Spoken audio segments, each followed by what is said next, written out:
રંગ અવધૂત મારો, રંગ અવધૂત નારેશ્વરનો નાથ મારો, રંગ અવધૂત. રંગ અવધૂત મારો, રંગ અવધૂત નારેશ્વરનો નાથ મારો, રંગ અવધૂત. રંગ અવધૂત મારો, રંગ અવધૂત નારેશ્વરનો નાથ મારો, રંગ અવધૂત.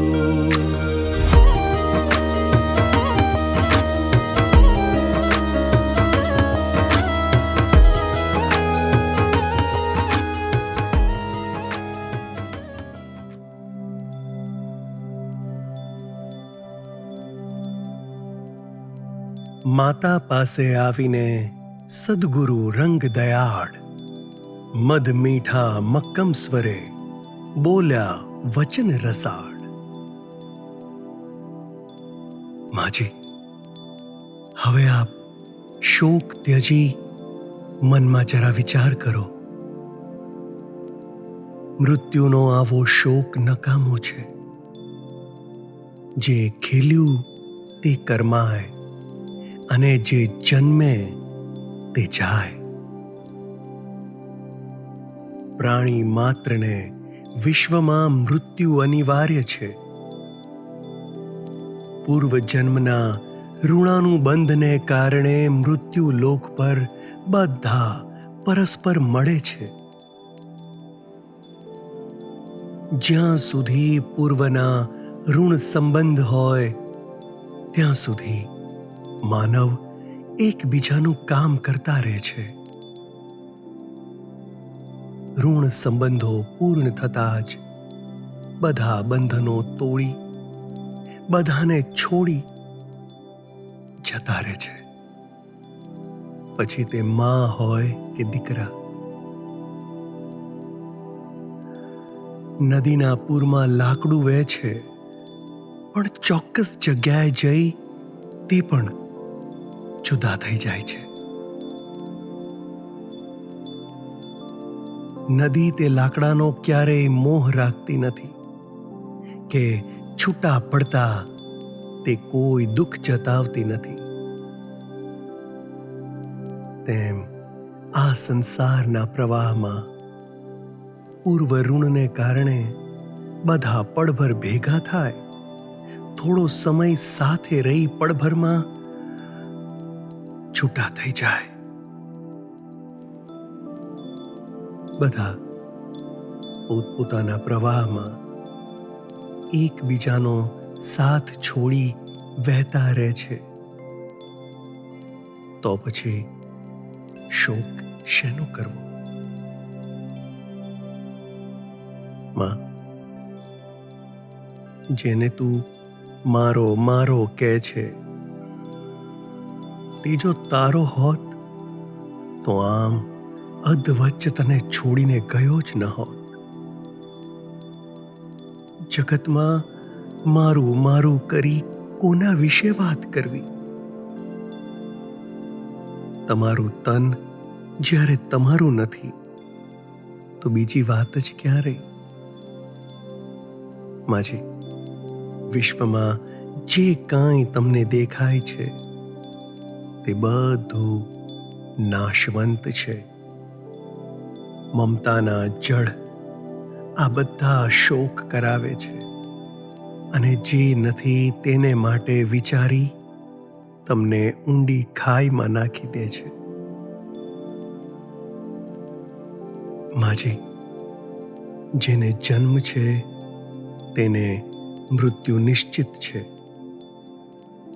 અને તે મૃતનો જન્મ પણ નિશ્ચિત છે. જન્મ મરણની ઘટમાળ આમ અવિરત ચાલતી જ જાય છે. આ વિશ્વમાં તેને કોઈ રોકી શક્યું નથી. દેહ ભાવ મોત છે અને આત્મભાવ જીવન. માટે આત્મભાવમાં હંમેશા મગન રહો. માજી, આત્મા અજર અમર અને અવિનાશી છે. નિર્મમ, નિર્લેપ અને તેને કોઈનો રંગ પણ ચડતો નથી. આત્માને જન્મ, મરણ કે મોક્ષ, બંધન એવું કાંઈ જ હોતું નથી. તે સદા નિરાકાર, નિઃશેષ અને અકબંધ છે. પાણી પલાળી ના શકે અને કોઈ શસ્ત્ર તેને છેદી ના શકે. અગ્નિ પણ આત્માને બાળી શકતો નથી. આત્મા અજય, અક્ષય અને અવિનાશી છે. તેને જન્મ નથી તો મૃત્યુ ક્યાંથી હોય?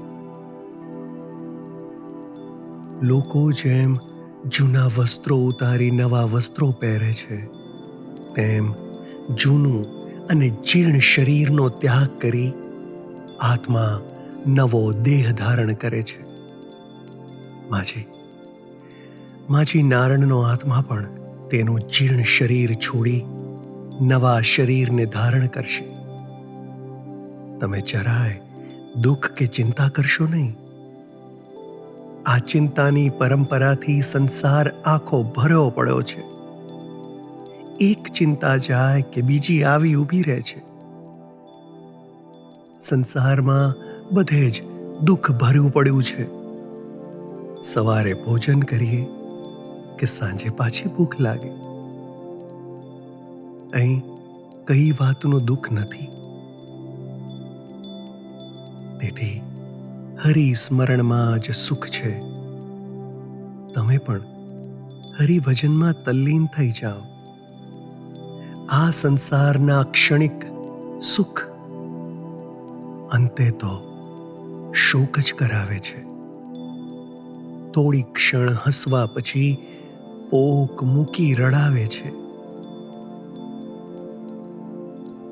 નાનકડા નારણે કેટલીય બાલ ક્રીડાઓ કરી આપણને આનંદ આપ્યો, પણ આજે તમને આમ અધવચ્ચ છોડી શોકના દરિયામાં ડૂબાડી સ્વધામ ચાલ્યો ગયો. જે શોક આપે તે સ્નેહ સાચો કેમ કહેવાય? સાચો સ્નેહ તે જ છે જે તમારા જીવનથી જરાય અલગ નહીં થાય. મોહ જાળ છોડી દિવ્ય દ્રષ્ટિથી ઈશ્વરની અપાર કરુણાને જુએ. માં, તું શોક છોડી હૈયે થોડી ધીરજ રાખ. તારી સેવા માટે હું સદાય તૈયાર છું. તારી સેવા માટે મારું તપ, ધ્યાન, સાધના, જપ બધું તારે ચરણે કુરબાન કરીશ. આ નિર્જન વનમાં તને ગમતું ન હોય તો જે શહેરમાં કહીશ ત્યાં તારી સાથે આવીશ. તપ, વૈરાગ્ય, ભજન, ધ્યાન બધું બાજુ પર મૂકીશ. હવે શોક છોડી થોડી ધીરજ ધરમાં. મારું મન, પ્રાણ અને શરીર બધું તારી સેવામાં અર્પણ છે. આમ કહી અવધૂતજી માં રૂકમાના ચરણોમાં માથું મૂકી વંદન કરી રહ્યા. તેમની માતૃભક્તિ જોઈ ત્યાં હાજર સૌએ શ્રીરંગનો જય જયકાર કર્યો. અમૃત સમા રંગ વચનો સાંભળી માના હૈયે ટાળક વળી અને તેમનું મન શાંત થયું.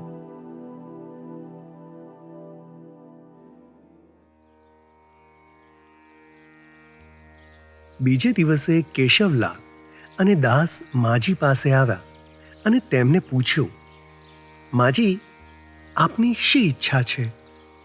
આપ અહીં અહીં રહેવા ઈચ્છો છો કે પછી કોઈ શહેરમાં જવું છે? અવધૂતજી સદાય આપની સાથે જ રહેશે. ભક્તોની વાત સાંભળી માજીએ વિચાર કર્યો, હું શા માટે અવધૂતના તપને ખુંવાર કરું?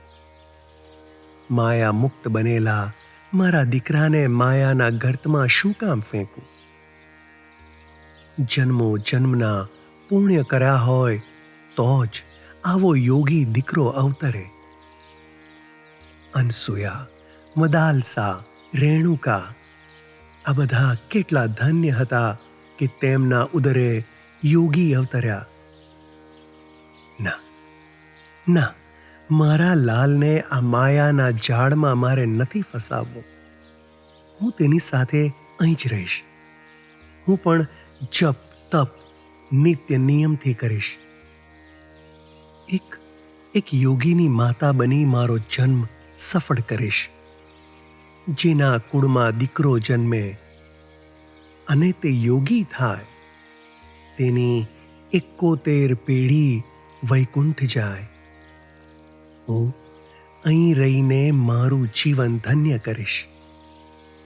આમ વિચારી માજી બોલ્યા, સાંભળો દાસ, મેં તો મક્કમ નિર્ણય લીધો છે કે હું મારો દેહ પડતા સુધી નારેશ્વર રહીશ.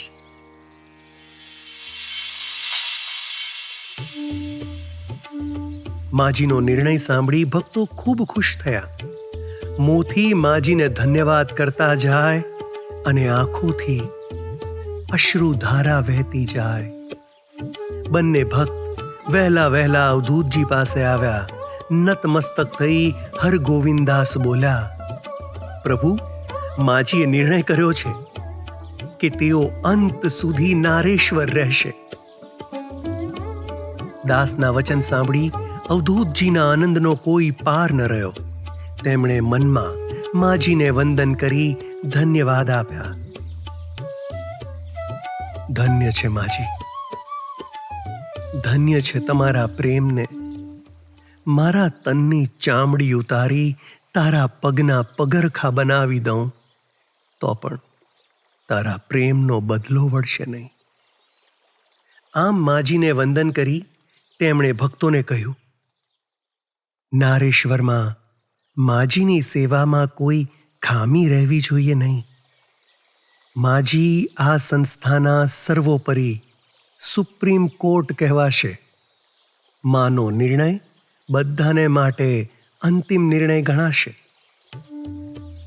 રંગ અવધૂતનો આદેશ સાંભળી ભક્તો ખૂબ ખુશ થયા. બધાએ હાથ જોડી મા રૂકમાને વંદન કર્યા.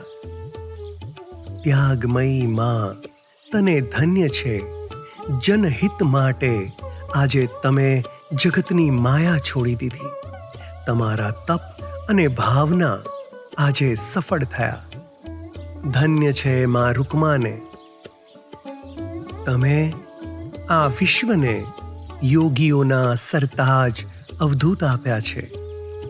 નંદમયી જગદંબ હે, અનુસૂયા સાક્ષાત. વારંવાર તુજ ચરણોમાં વંદન રૂકમા માત. અવધૂતજીએ નારાયણભાઈની બધી ઉત્તર ક્રિયાઓ શાસ્ત્રો પ્રમાણે અને વિધિવત કરી. બધા ભક્તોએ મળીને નિર્ણય લીધો કે દરેક ભક્તે એકાદ મહિનો પોતાના ખર્ચે પોતાના પત્ની કુટુંબ સાથે નારેશ્વર રહેવું. સ્ત્રીઓ રૂકમાંબાની સેવામાં અને પુરુષો સ્થાનની સેવામાં યોગદાન આપશે અને આ સેવા અવિરતપણે થશે. આ પ્રસ્તાવ બધા ભક્તોએ ખૂબ હર્ષ ઉલ્લાસથી વધાવ્યો. દરેક ભક્તને ગુરુ સેવાનો અમૂલો લાહવો મળવાનો હતો. હવે ભક્તો નારેશ્વરમાં વારાફરતી ખૂબ ભાવથી રહેવા લાગ્યા. સાયર, લીલોડ અને આસપાસના બધા ભક્તો સેવા આપવા આવતા થયા. વાડી ઝૂડી લીપી ગૂપી સ્થાનને સ્વચ્છ રાખે અને અવિરત સેવા કરે. ઘડે ઘડે સ્થાન માટે રેવાજળ લાવે, વળી વૃક્ષોને સિંચે અને સ્થાનને રળિયામણું રાખે. આજુબાજુના ગામની સ્ત્રીઓ ટોળે મળી માજી પાસે આવતી, માજી સાથે બેસી જાત જાતની વાતો કરતી. ઘરની ગામની સુખ દુઃખની વાતો કરી આ ભોળી ગ્રામીણ બહેનો મા રૂકમાનો શોક ટાળવાનો પ્રયત્ન કરતી. આ બહેનોના હૃદયની વાત સાંભળી માજી પણ પળભર પોતાનો શોક ભૂલી જતા.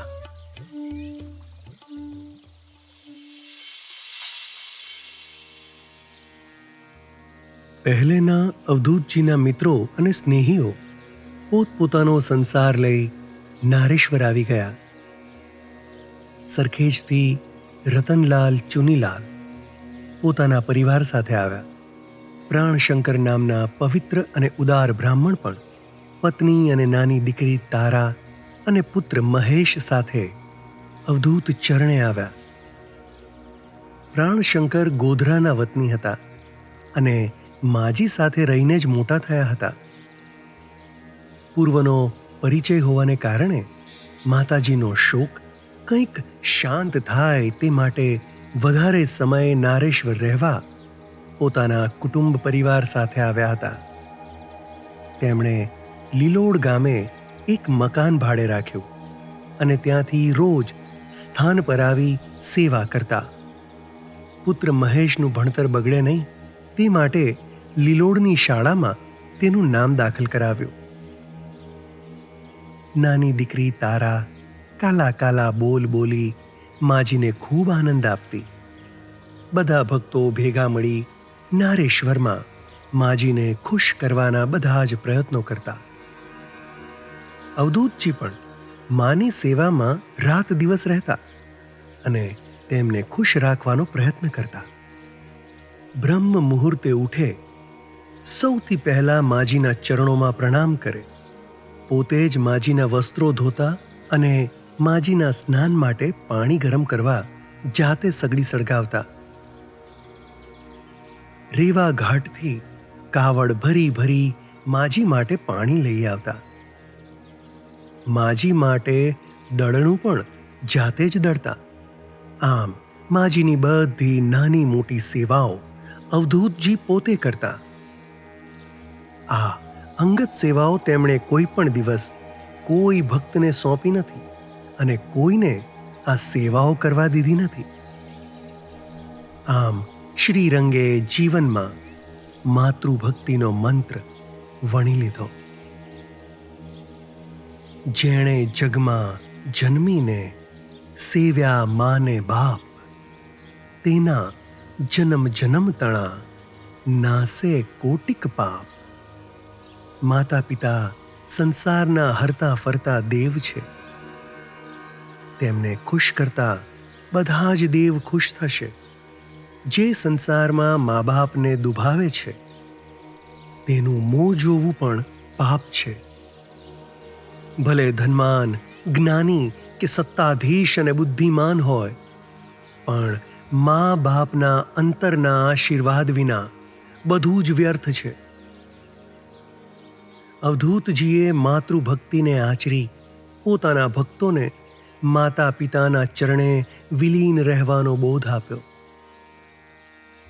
માતા પિતા સંતાન માટે ઉમા મહેશ છે. તેથી બધાએ ભાવથી મા બાપની સેવા કરવી.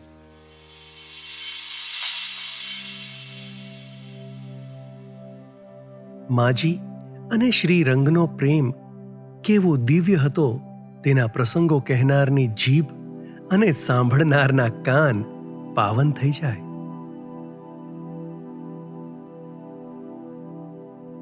અવધૂતજીનો નિયમ હતો કે ક્યાંક પણ જવા પહેલા તેઓ માજીને નમસ્કાર કરીને તેમની આજ્ઞા અને આશીર્વાદ લેતા. માજીના ચરણોમાં વંદન કર્યા સિવાય કે તેમની આજ્ઞા વિના તેઓ નારેશ્વરની બહાર જતા નહીં. પણ કુદરતનો પણ નિયમ છે. તે દરેક નિયમની કસોટી જરૂર લે છે. એક દિવસ અવધૂતજી વહેલી સવારે બીજા ગામ જવા નિત્યક્રમથી પરવારી તૈયાર હતા. નાવ પણ તૈયાર હતી. ભક્તો તે નાવમાં બેસી તેમની રાહ જોઈ રહ્યા હતા. નિયમ મુજબ અવધૂતજી જતા પહેલા માજીને પ્રણામ કરવા તેમના દ્વારે આવ્યા. પણ માજી કુદરતી હાજતે ગયા હતા. સેવિકા પાસેથી તેમને ખબર પડી. અવધૂતજીને ઉતાવળ હતી. સામે પાર જઈ ગાડી પકડવાની હતી. તેથી જરાય વાર લગાડાય નહીં. જો ગાડી ચૂક્યા તો ત્યાં રાહ જોતા ભક્તો પણ દુઃખી થાય. તેથી અવધૂતજી માજીની બેઠક પર શીશ મૂકી વંદન કરી નીકળી ગયા. જતા જતા માસ્તરને કહી ગયા, માસ્તર, માજીના ચરણોમાં મારા નમસ્કાર કરી તેમને કહેજો કે હું બહાર ગયો છું. નિયત સમયે પાછો આવી જઈશ. હમણાં માજીને મળવાનો કે થોભવાનો મારી પાસે સમય નથી. તેથી નીકળી જાઉં છું અને મારી ચિંતા કરશો નહીં. આમ કહી અવધૂતજી છીંડામાંથી બહાર નીકળ્યા અને આ તરફ માજી પણ આવ્યા. માસ્તરે માજીને અવધૂતજીનો સંદેશ કહ્યો કે બાપજી ચોક્કસ સમયે પાછા આવી જશે અને તેમની જરાય ચિંતા કરશો નહીં. ભક્તો રાહ જોઈ રહ્યા હતા અને તેમને ઉતાવળ હતી. તેથી આપને મળ્યા વિના ઘાટ પર જતા રહ્યા. માસ્તરની વાત સાંભળી માજી ગંભીર થયા અને થોડા દુઃખી થઈ તેઓ બોલ્યા, તેને એટલી શું ઉતાવળ હતી કે ક્ષણભર મને મળવા ખાતર પણ થોભી શક્યો નહીં. આટલું કહી માજી પોતાના કામમાં રત થયા. આ તરફ અવધૂતજી નાવમાં બેસી ગયા. લંગાર ઉચકાઈ અને જય ગુરુદેવ દત્ત કહેતા જ મલ્હારે હલેસા ચલાવ્યા. અધવચ પહોંચતા જ જેવો શડ છોડવા જાય ત્યાં તો ચારે દિશાઓથી ભારે પવન ફૂંકાવા માંડ્યો. માછીઓ નાવ ચલાવવાનો અથાગ પ્રયત્ન કરી રહ્યા હતા, પણ તેમના બધા પ્રયત્નો નિષ્ફળ થયા. નાવ ત્યાંથી જરાય ખસી નહીં. બધા મલ્હાર થાકીને હાંફતા બેઠા. આમને આમ ઘણો સમય સરી ગયો અને મધ્યાહન થયો.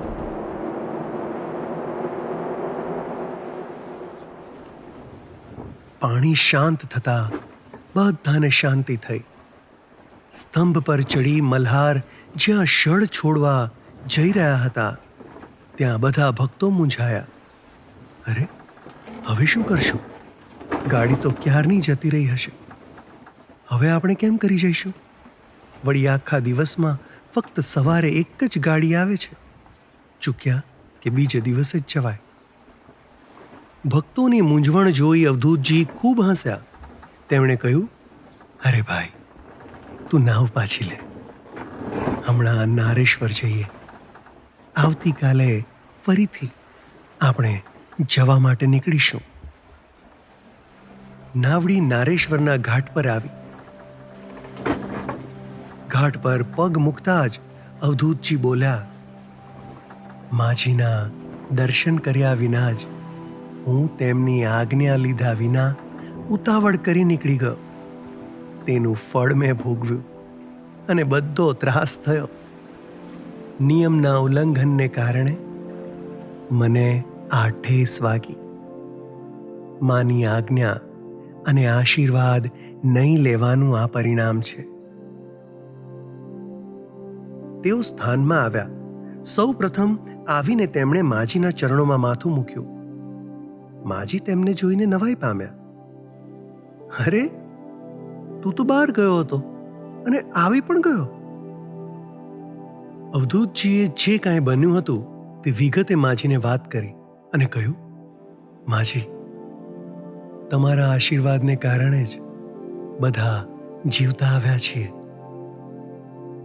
તેમની વાત સાંભળી માજી મૂંઝાયા અને તેમને વિચાર આવ્યો, આજ સવારથી મારો દીકરો ભૂખ્યો હશે.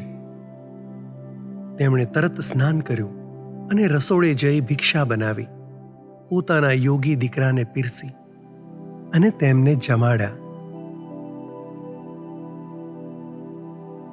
માજી પ્રત્યે રંગના ભક્તિ, શ્રદ્ધા, પ્રેમ હતા અદ્ભુત કેટલા, કોણ કહી શકે એમ?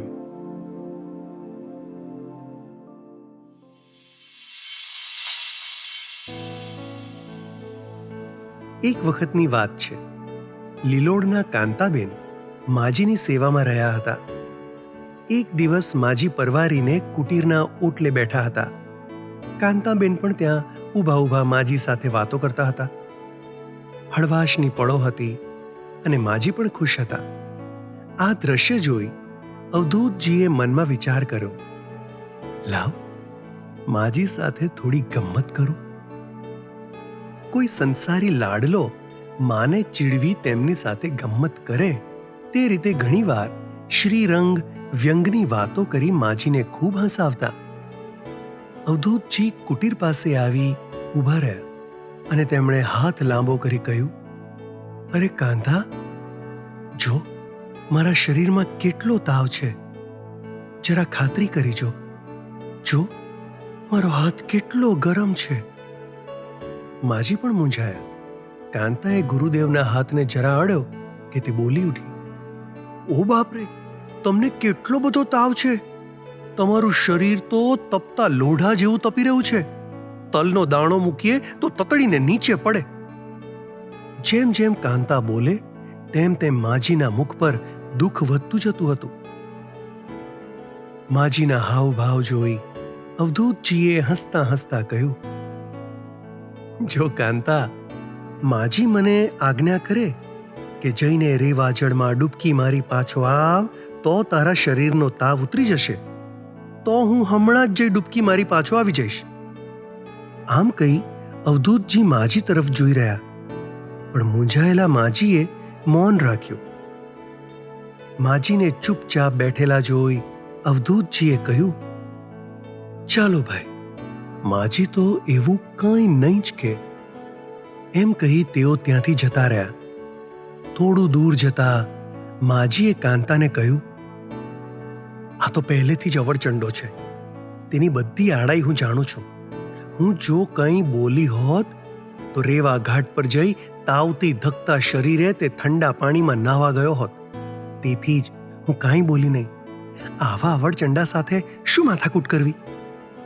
માજી હજી બોલ્યા જ હશે કે અવધૂતજી પાછા ફર્યા. સીધા જ્યાં માજી બેઠા હતા ત્યાં આવ્યા. ફરી તેમણે હાથ લંબાવ્યો અને કાંતાને કહ્યું, જો કાંતા, હવે મારા શરીરમાં કેટલો તાવ છે. કાંતાએ ફરી અવધૂતજીના હાથને સ્પર્શ કર્યો અને એકદમ બોલી ઉઠી, અરે બાપજી, તમારું શરીર તો એકદમ ઠંડુ ગાર છે, જાણે હમણાં જ પાણીમાં ઝબોડ્યું હોય. થોડી ક્ષણો પહેલા તો ધીકતું હતું અને હવે ઠંડુ ગાર. આ તો કેવું આશ્ચર્ય છે. કાંતાની આંખોમાંથી આનંદાશ્રુ વહેવા માંડ્યા અને અવધૂતજી બોલ્યા, સાંભળ કાંતા, હવે મારા શરીરમાં તલભર પણ તાવ રહ્યો નથી. તું માજીને કહી દે કે હવે મારા શરીરમાં તાવ નથી. નહીં તો એ કાંઈ ખાશે નહીં અને ઊંઘશે પણ નહીં. જલ્દી જલ્દી એમને કહી દો કે તેમને શાંતિ થાય. કાંતાએ ખુશ થઈ માજીને કહ્યું, માજી, હવે બાપજીના શરીરમાં જરાય તાવ નથી, તેથી ચિંતા છોડો. બાપજીએ તો તમારી સાથે મજાક કર્યો હતો. કાંતાની વાત સાંભળી માજીના મુખ પર પરમાનંદ છવાઈ ગયો.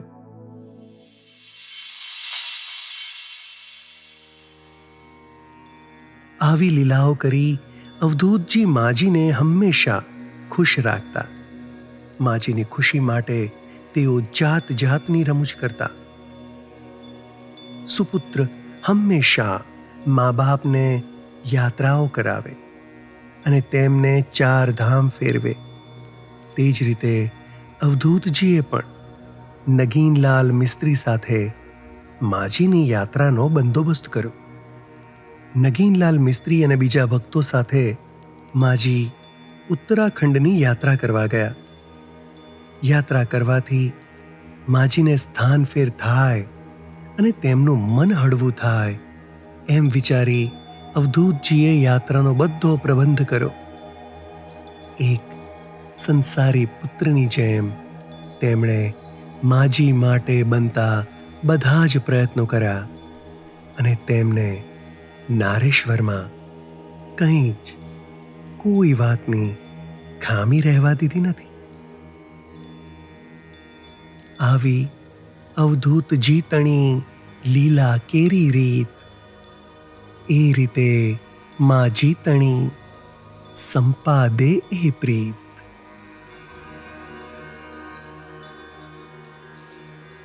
અવધૂત ચિંતન શ્રી ગુરુદેવ દત્ત.